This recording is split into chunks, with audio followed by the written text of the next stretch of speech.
మాట్లాడతారు ఆయన ఏ సినిమా ఎంత కలెక్ట్ చేసింది. అదే అదే ఆయన తక్కువ హీరోయిన్స్తో తక్కువ మాట్లాడతారు. ఎస్, హీరోయిన్స్తో. అసలు వాణిశ్రీ గారు ఆయన ఎన్నో పెద్ద హిట్స్ చేశారండి. అసలు ఒక్కసారి కూడా వాళ్ళిద్దరూ సెట్లు మాట్లాడుకున్నది లేదంట. ఓ మన వాణిశ్రీ గారు ఏదో ఇంటర్వ్యూలో చెప్పారు ఎన్ని హిట్స్ ఉన్నాయి వాళ్ళకి. అవును, మంచి కృష్ణ గారు, వాణిశ్రీ గారు రైట్. ఒక్కసారి కూడా ఒక్కసారి అంటే ఒకసారి మాట్లాడలేదు. ఒకప్పుడు అవుతుంది అంతే. అంతే జనం అనుకుంటారు కానీ కొంతమందికి అసలు మాట్లాడుకోరు. అవును, బయట రూమర్స్ వేరేగా వెళ్తుంటే అసలు వాళ్ళు మాట్లాడుకోరు వాళ్ళు. అవును, ఎగ్జాక్ట్లీ. చాలా ఉండాలి బయట ఏమన్నా మాట్లాడతాను. అదేలేండి. తర్వాత ఇన్ జనరల్గా ఇప్పుడు మీరు సినిమా ఇండస్ట్రీలోకి వచ్చిన తర్వాత అట్ అన్ ఎర్లీ ఏజ్ మీకు మ్యారేజ్ అయిపోయినట్టుంది ఏమండి? పెళ్ళి వయసులో, పెళ్ళి చేసుకునే వయసులో పెళ్ళయింది. మీరు నార్మల్గా అంటే you never had any affair with anybody? అది I don't think you should ask me. I am a senior citizen now. You can't ask me. Please take back the question. Still you are a darling to millions of audience. Millions. Audience తెలీదు. నాగేంద్ర నాకు 40 ఏళ్ళ నుంచి తెలుసు, అందుకని ఇలాంటి questions అడుగుతున్నారు. మీరు ఏమనుకోకండి, ఇదేంటి ఒక యాంకర్ వచ్చి అడిగేస్తున్నారు ఇలా అని. చిన్నపిల్లలు అయితే నేను డెఫినెట్గా చీవాట్లు పెట్టేదని. ఆయన నాకంటే వయసులో చాలా పెద్ద కూడా. రికార్డ్ అయిపోయింది, ఇది ఉంచాలి, ఎడిట్ చేయరు. నేను మీకన్నా పెద్ద కాదండి బాబు, చచ్చిపోతాను నేను ఊరికే అలా వాళ్ళకి. నేను ఎందుకన్నాను ఈ మాట అడిగాను తెలుసా? నేను I wanted to drive to another question. ఆ రోజుల్లో మీరు కమల్ హాసన్ గారు మ్యారేజ్ చేసుకుంటారు అనుకునేవారు, మీరిద్దరు స్టేజెస్ మీద సాంగ్స్ పాడేవాళ్ళం. దానివల్ల మీరే నాకు చాలా అవసరమా అంటే జస్ట్ టు రికలెక్ట్ దోస్. నేను I don't want to recollect. మీ ఇద్దరు స్టేజ్ మీద పాడేవాడు. అది అడగండి సార్, మేము పాడేవాళ్ళం, ఇద్దరం పాడేవాళ్ళం. బట్ ఆయన basically is a good singer. Okay, మీరు బాగా పాడతారు కదా. నేను బట్ ఎందుకు పాట వచ్చేది ఆయన పక్కన నుంచి పాడేటప్పుడు. అంతేనా? ఆయన మన ఎవరు, మన సురేష్ వెంపటి, ఇది మన సత్యం గారు, Madhavapeddi music, Madhavapeddi Suresh. Exactly. Suresh I think uses to play keyboard ఏదో అనుకుంటా. Uses to sing lot of sings. అంటే మేము బాలచంద్ర గారి సినిమా కంటిన్యూస్గా చేయడం వల్ల ఆ రోజుల్లో ఏమనిపించేదంటే పెద్ద పెద్ద ఏజ్లో పెద్దగా ఉన్న హీరోస్ ఉండేవాళ్ళు. సో కమల్ హాసన్ గారు చిన్నగా క్యూట్గా ఒక చిన్న హ్యాండ్సమ్ ఒక యంగ్ టీనేజర్ వచ్చి జనానికి అబ్బా ఎవరి అబ్బాయి ఇంత బాగా యాక్ట్ చేస్తున్నాడే, ఇంత బాగా డాన్స్ చేస్తున్నాడు, is was different from others. Exactly. అలాంటి టైంలో నేను హీరోయిన్గా రావడం, నేను కూడా ఎవరమ్మా ఈ అమ్మాయి ఇంత క్యూట్గా పెద్ద పెద్ద కళ్ళు వేసుకుని అన్నారు. పెరియ కన్ను అంటారు నన్ను చూసినప్పుడు, కళ్ళు కోసం. సో మేము అందరమే ఎక్కువ చేసేవాళ్ళం సినిమాలు. బాలచంద్ర గారి సినిమాలు అంతా మేమిద్దరమే ఉన్నాం. సో మేమిద్దరం బయట కనిపించినా, మేమిద్దరం పాడి స్టేజ్ మీద అయినా ఇద్దరు నించుంటే అందరికి అలా అనిపించేది.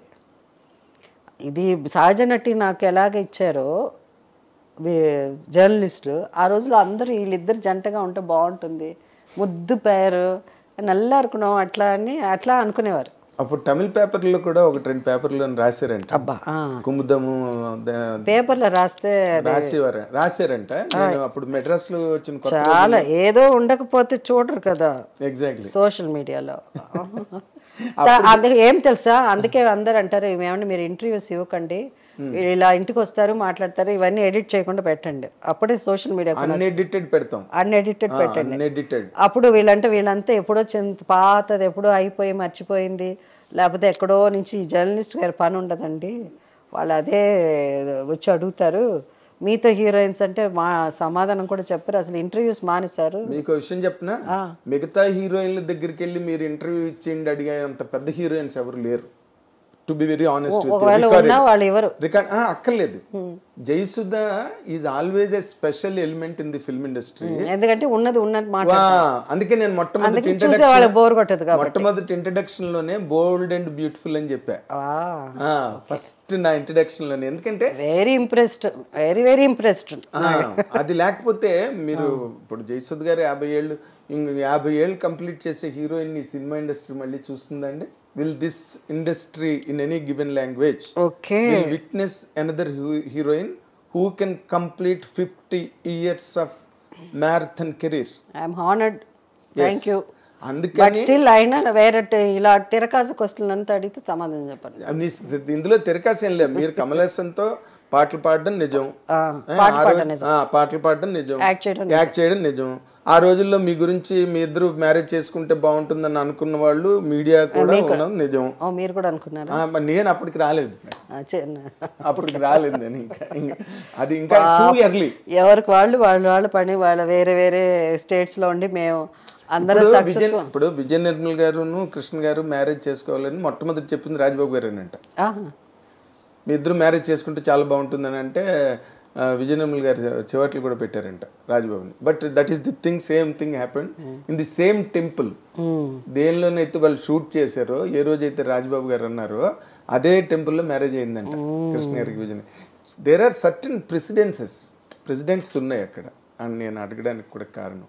తర్వాత రోజుల్లో మీరు ఈ లైఫ్ని హ్యాండిల్ చేసే ఈ ప్రాసెస్లో what is the toughest thing that you faced అండి? I don't face any toughest thing, and everything God is there.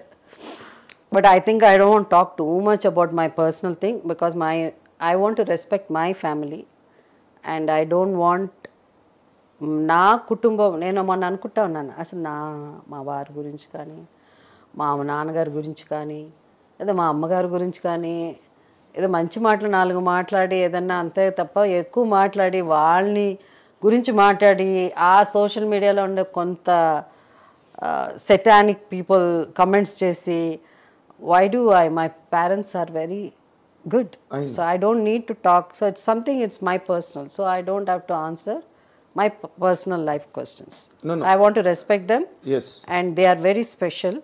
In జనరల్గా మీరు ఒక longest professional life along with that successful personal life. Properly నేను చాలాసార్లు రాసే కూడా, you are one of the rarest actresses who can really strike that balance between the professional life and the personal life. మధ్యలో ఒక 6 రోజులు మీరు గ్యాప్ ఇవ్వడం every షెడ్యూల్కి. సో దిస్ కైండ్ ఆఫ్ అట్మాస్ఫియర్ని మీరు హ్యాండిల్ చేయడానికి చేసేటప్పుడు 100% there must have been some experiments or to take care of wife. First of all ఏంటంటే ద థింగ్ ఇస్ బ్యాలెన్స్ చేయడం అన్నది, because I was so busy. నేను ఎక్కువ సినిమాలు ఈ పాటికి లేకపోతే నేను అంత ప్రొఫెషనల్గా ఉండి అన్ని సినిమాలు యాక్ట్ చేయాలి అనుకుంటే నేను ఇప్పుడు మీరు 350 ఏదో దాటింది అన్నారు. నాకు ఇప్పుడు నాకు సరిగ్గా తెలియదు, కానీ I would have done more than that 2 times, maybe 600 movies I would have done. Malayalam నేను యాక్ట్ చేయను అనేసాను.